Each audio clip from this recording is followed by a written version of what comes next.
মানে আওয়ামী লীগ কর্মী, এটা আমি মানি। আমি আওয়ামী লীগের একদম কেন্দ্রীয় আওয়ামী লীগের সদস্য। শেখ হাসিনা সরকার বারবার দরকার। অপু বিশ্বাস হয় না একটুকু বিশ্বাস কখনো তিনি আমলিকের শেখ হাসিনা সরকার বারবার দরকার, এই কারণে শেখ হাসিনার জন্য না, দরকার দেশের জন্য। দেখেন, আমি রাজনীতিবিদ নই, বাট আমি রাজনীতি করি।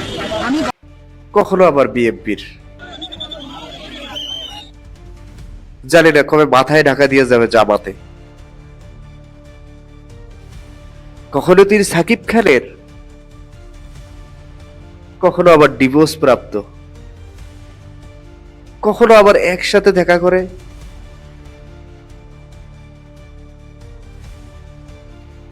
কখনো হিন্দুদের মুসলিম ধর্মাবলম্বী ছেলেকে বিয়ে করার কারণে আমি মুসলমান, কিন্তু আমি বিয়ের পর থেকেই আমি হিন্দু। কখনো আবার মুসলিমদের হাদিয়া নিয়েছিলাম আমার মেয়ের জন্য, সেটাও নিয়ে গ্রহণ করছে। তিনি জায়নামাজ নিচে মুসলমান হয়েছে, এটাও আমাকে বলে গেছে। কখনো ঝগড়া করে পরিমণির সাথে, কখনো আবার বুবলির সাথে, মাঝে মধ্যে বর্ষার সাথে। তিনি আসলে কার, তিনি কে, খুব জানতে ইচ্ছে করে। জানাবেন কি?